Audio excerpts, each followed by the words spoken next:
The stars outside the viewport looked almost still, like quiet lights frozen in time. The exploration ship Ardent drifted through that silence, a single human vessel far beyond the edge of any mapped system. Inside, the air hummed with low power systems. The crew of 6 worked in calm focus. They had been traveling for months, charting unknown space, listening for any sign of life or history.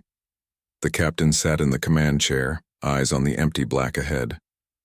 The pilot adjusted course by small degrees, hands steady. The engineer checked readings. The science officer watched the monitors with quiet patience. It was another quiet day. Until the sound came, a faint pulse. It wasn't loud. It wasn't urgent. But it repeated, steady, rhythmic, and very old.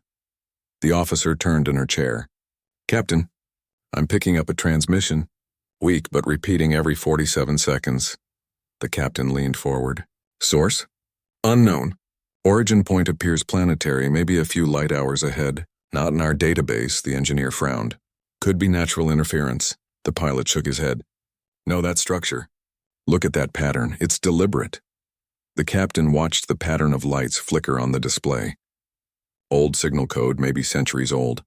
And yet still repeating, still alive. He stood up slowly. "Set course. Let's find out who's calling." The journey to the planet took 2 hours under sublight speed. The crew stayed quiet most of the time, each person thinking the same thing but not saying it aloud. Human signals didn't travel this far anymore. Not after so many generations of expansion. Colonies were known, cataloged, connected. If this signal was real, it meant something was forgotten or left behind. When the planet came into view, it wasn't what they expected. A wide gray world covered in dust and clouds, with faded rings glinting in the light of a small blue star.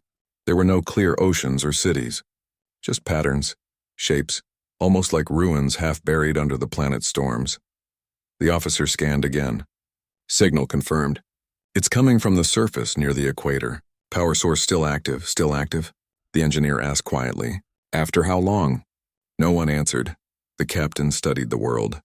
It wasn't a decision made out of curiosity alone, it was something deeper. The kind of pull humans always felt when faced with the unknown. "Prepare to land," he said.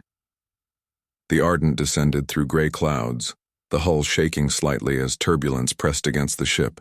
Static danced on the windows. The pilot guided them carefully through the storms, relying on instruments more than sight. When they broke through the last layer, they saw the ground, vast plains of rock stretched in all directions. But among them stood towers, broken, leaning metallic shapes that caught the ship's lights like glass. The captain's voice softened. "Those aren't natural." They touched down near the base of one tower, engines fading to silence. Outside, the world was still. The air was thin but breathable.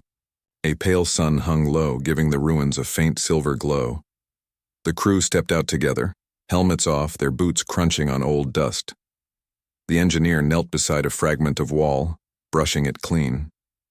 This alloy human, but the design, not fully. The officer joined him, tracing patterns carved into the metal. The lines were geometric, almost beautiful. Alien artistry woven with human engineering. The pilot pointed upward. If humans built this, they didn't build it alone. The captain stood at the entrance of the structure. The door, or what remained of it, was half open, held by age and stubbornness. Inside, the air shimmered faintly and a low hum vibrated through the floor. It was still alive. Inside, light flickered as they moved deeper. Dust floated in slow motion, disturbed by their steps. The air was warm, carrying a faint metallic taste. They passed through long corridors lined with dead panels and hollow rooms. Then, as they reached the heart of the ruins, a console blinked on. The science officer froze. "It's responding to our presence." Blue light spread across the walls, following their movement like veins lighting up. The hum grew stronger, more focused. Then the speakers came alive with a single phrase spoken in an old human voice. "We are still here." The crew stared in silence. The captain stepped closer. "Run translation filters." "Verify it," the officer nodded, voice trembling. "It's human, sir. Pre-expansion dialect. The system's been repeating it for possibly hundreds of years." The engineer touched one of the consoles. "There's still power here. Self-contained reactor. Efficient design, better than anything we've seen." The pilot looked around, whispering almost to himself. Someone wanted this message to last. The lights on the walls pulsed gently like breathing. The ruins seemed to listen, as if aware they had finally been found. They worked for hours, documenting everything. The officer recorded the structure's layout. The engineer examined the systems, noting how human wiring intertwined with unknown crystal conduits. The pilot adjusted the ship's scanners to penetrate deeper underground.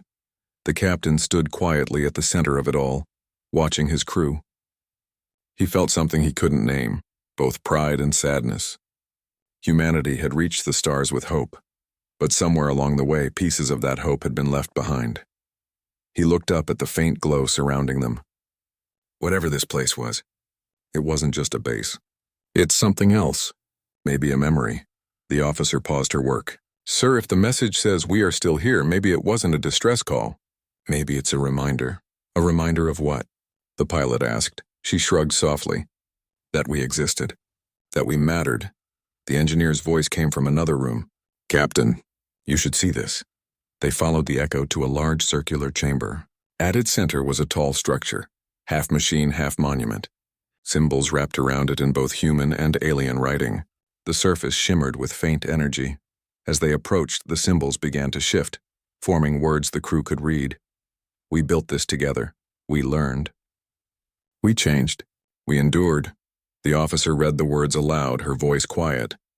Whoever left this, they wanted us to remember cooperation, not conquest. The captain nodded slowly. That's how humanity survived the first centuries in space. We adapted. We connected. A pulse of light rippled through the monument, gentle and rhythmic. The old speakers came alive again. The same voice spoke once more, but now it sounded clearer, closer. We are still here. Then another pause. Static filled the air, and the message changed. They are coming back. For a long moment, no one moved. The pilot looked at the captain. Who's coming back? The captain studied the glowing monument. Maybe the ones who built this place. The humans who stayed, or whoever they worked with. The officer whispered. Do you think they're still alive? The engineer smiled faintly. If their systems lasted this long, maybe they did too. The captain looked around the chamber one last time. The light seemed warmer now, responding to their presence. Almost welcoming, he said softly. Then let's make sure someone's here to greet them. They spent the next day setting up a beacon of their own beside the monument.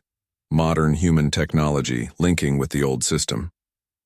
The two signals merged, harmonizing into one repeating phrase that would carry across the void. We found you. We remember. When they finally prepared to leave, the captain stood by the ramp, looking back at the ruins. The planet's storms had begun to calm, the sky opening to reveal the faint shimmer of its rings. The pilot joined him. Feels like we just met ghosts. Not ghosts, the captain said quietly. Echoes. And maybe the start of something again. The engines roared to life, dust swirling as the Ardent lifted into the air. The crew watched the ruins fade below, a small patch of light glowing brighter than the rest. As they broke through the clouds, the officer turned to the captain. Should we report this to command? He hesitated, then smiled faintly. Not yet. Let's give them time to come back first. The ship angled toward the stars, leaving behind a planet no one had visited for centuries, now whispering again into the dark. And somewhere far across the galaxy, that same message began to echo through deep space. We are still here. They are coming back. The captain watched the stars ahead and said quietly, almost to himself, then we'll be ready.